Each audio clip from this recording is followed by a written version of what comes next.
আবু সাইদ শহীদ হয়েছে, চট্টগ্রামের ওয়াসিম আকরাম ছাত্রদল নেতা শহীদ হয়েছে, হাজার হাজার ছাত্রদল শহীদ হয়েছে, তার বিচার শুরু হয়েছে। ইতিমধ্যে তার ফাঁসির আদেশ হয়েছে।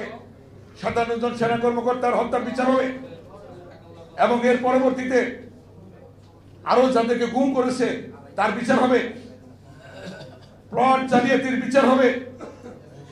ওই যে 21 বছর হয়ে গেছে আজকে, যেটা আমাদের রিজভী আহমেদ সাহেব বললেন যে এখন তো অন্তর্বর্তীকালীন সরকার, এই বিচারের প্রতি তো কেউ, তারা যেভাবে আমাদেরকে শাস্তি দিয়েছে এভাবে তো কেউ এখন শাস্তি দেওয়ার পক্ষে না।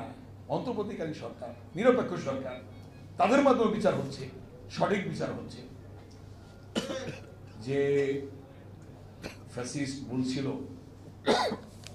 একদিন আগেও আওয়ামী লীগ পালায় না, আল্লাহ তাআলা কি করলো? পরের দিন পালিয়ে গেল। আল্লাহ তাআলার বিচার। অতএব হ্যাঁ, হাসিনাও পালায় না, এটাও বলছিল, শেখ মুজিবুর রহমান পালায় না। আল্লাহ তাআলার কাছে বিচার আছে, বিচার তো শুরু হয়েছে তার এবং তার দূষণদের বিচার শুরু হয়েছে এবং এই বিচার অবিলম্বে কার্যকর করতে হবে। অবিলম্বে কার্যকর করার মধ্য দিয়ে বাংলাদেশের মানুষ স্বস্তি পাবে। বিচার রায় কার্যকর করার মধ্য দিয়ে শহীদ পরিবারের স্বস্তি পাবে। এই রায় কার্যকর করার মধ্য দিয়ে জনগণ স্বস্তি পাবে, দেশ স্বস্তি পাবে। কিন্তু কেউ কেউ আবার অস্বস্তি পাবে। পার্শ্ববর্তী এখনো ফেরত দিচ্ছে না, প্রতিবেশী বন্ধি বিনিময় চুক্তি আছে বাংলাদেশের সাথে, তাকে ফেরত আইন অনুযায়ী দিতেই হবে। অতএব বিচার হবে বাংলাদেশে।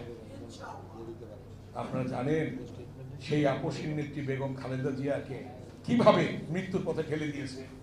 আওয়ামী লীগের সন্না পান্ডা গুন্ডা মেম্বার চেয়ারম্যান বিদেশে চিকিৎসা পায়, আর বেগম খালেদা জিয়া 3 বারের প্রধানমন্ত্রী, সেক্টর কমান্ডারের স্ত্রী, বীরুত্তমের স্ত্রী, রাষ্ট্রপতির স্ত্রী, সেনাপ্রধানের স্ত্রী, স্বাধীনতার ঘোষকের স্ত্রী। বেগম খালেদা জিয়া কি বিদেশে চিকিৎসা চলে যেতে পারেন না? স্লো পয়জনের মধ্য দিয়ে বেগম খালেদা জিয়াকে হত্যা করতে চেয়েছিল।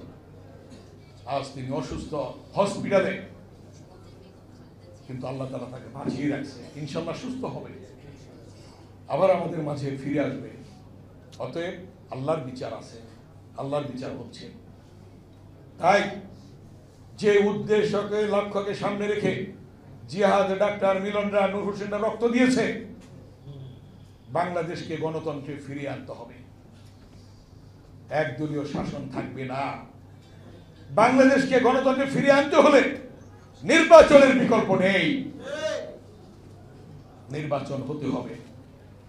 মাননীয় প্রধান উপদেষ্টা বলেছেন ফেব্রুয়ারির প্রথমার্ধে নির্বাচন হবে। এই নির্বাচন বানচাল করার জন্য স্বাধীনতা বিরোধীরা অনেক অপচেষ্টা চালিয়েছে, এখনো চালাচ্ছে, কিন্তু কোনো বাধাই ঠেকিয়ে রাখতে পারবে না। নির্বাচন ইনশাআল্লাহ ফেব্রুয়ারির প্রথমার্ধে হবে। শুধুমাত্র সিটি ব্যাংকে অ্যাকাউন্ট থাকলেই করতে পারবেন গুগল পে। তাই অ্যাকাউন্ট খুলুন আজই। এবং সেই নির্বাচনের মধ্য দিয়ে বাংলাদেশ গণতন্ত্রে ফিরে যাবে, জনগণ গণতন্ত্রে ফিরে যাবে। এবং যে উদ্দেশ্য ছিল, লক্ষ্য ছিল, বিএনপির ভারপ্রাপ্ত চেয়ারম্যান জনাব তারেক রহমানের যে কথাটি বলেছিলেন, দেশ যাবে কোন পথে, ফয়সালা হবে রাজপথে। 52 ভাষা আন্দোলনের সালাম বরকত রক্তের বিনিময়ে মায়ের ভাষা প্রতিষ্ঠা হয়েছিল, রাজপথে ফয়সালা হয়েছিল। 62 শিক্ষা আন্দোলনে ওয়াজিউল্লাহ বাবুলের রক্তের বিনিময়ে শিক্ষার অধিকার প্রতিষ্ঠা হয়েছিল, সেদিন রাজপথে ফয়সালা হয়েছিল। 69 গণ অভ্যুত্থান, শহীদ আসাদের রক্তের বিনিময়ে সেদিন গণ অভ্যুত্থান সফল হয়েছিল। 71 মুক্তিযুদ্ধ, শহীদ রাষ্ট্রপতি জিয়াউর রহমানের স্বাধীনতার ঘোষণার মধ্য দিয়ে লক্ষ লক্ষ শহীদের রক্তের বিনিময়ে রাজপথে ফয়সালা হয়েছিল, স্বাধীনতা পেয়েছি আমরা। 90 স্বৈরাচার বিরোধী গণতান্ত্রিক আন্দোলনে জিহাদ ডাক্তার মিলন, নূর হোসেনদের রক্তের বিনিময়ে রাজপথে ফয়সালা হয়েছে। 24 গণ অভ্যুত্থান, সেটাও রাজপথে ফয়সালা হয়েছে, হাজার হাজার ছাত্র জনতা রক্তের বিনিময়ে। অতএব তারেক রহমানের যে সুদূর প্রসারী বক্তব্য সত্যে প্রমাণিত হয়েছে। এবং তারেক রহমান বাংলাদেশকে যে ভালোবাসেন তার উজ্জ্বল দৃষ্টান্ত তিনি রেখে গিয়েছেন। কিভাবে? দিল্লি নয়, পিন্ডি নয়, নয় অন্য কোন দেশ, সবার আগে বাংলাদেশ। এটা দেশপ্রেমের উজ্জ্বল দৃষ্টান্ত। এবং দেশপ্রেমের উজ্জ্বল দৃষ্টান্ত আরেকটি রেখেছেন উদার মনমানসিকতা নিয়ে, যে যারা দীর্ঘ 15 বছর আন্দোলনে ছিল তাদের সেই সমমনা দলকে নিয়ে, সকলকে নিয়ে আগামীতে বিএনপির সরকার হবে না, জাতীয় সরকার হবে। তারেক রহমানের উদারতা, দেশপ্রেমের উজ্জ্বল দৃষ্টান্ত, সেই দৃষ্টান্ত তিনি স্থাপন করেছেন। তাই আজকে জনগণের, মানুষের মণিকোঠায় তিনি স্থান লাভ করেছেন। তারেক রহমানের সেই স্বৈরাচার বিরোধী আন্দোলনে 90-এর ডাক্তার মিলন যখন শহীদ হয়, তারেক রহমানের বাসভবন ঘেরাও করে ম্যাডাম তখন জেলখানায় আটক, ঘরেই গৃহবন্দী ছিলেন।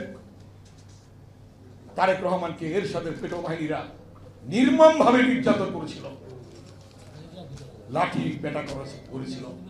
লুৎফর রহমান বেনু, আমি যখন জাতীয় প্রেস ক্লাবের সামনে সমাবেশ করছিলাম পেশাজীবীদের নিয়ে, তৎকালীন সুপ্রিম কোর্ট বার অ্যাসোসিয়েশনের সভাপতি শামসুল হক চৌধুরী, সম্মিলিত সায়েন্স ইনস্টিটিউটের ফয়েজ আহমেদ,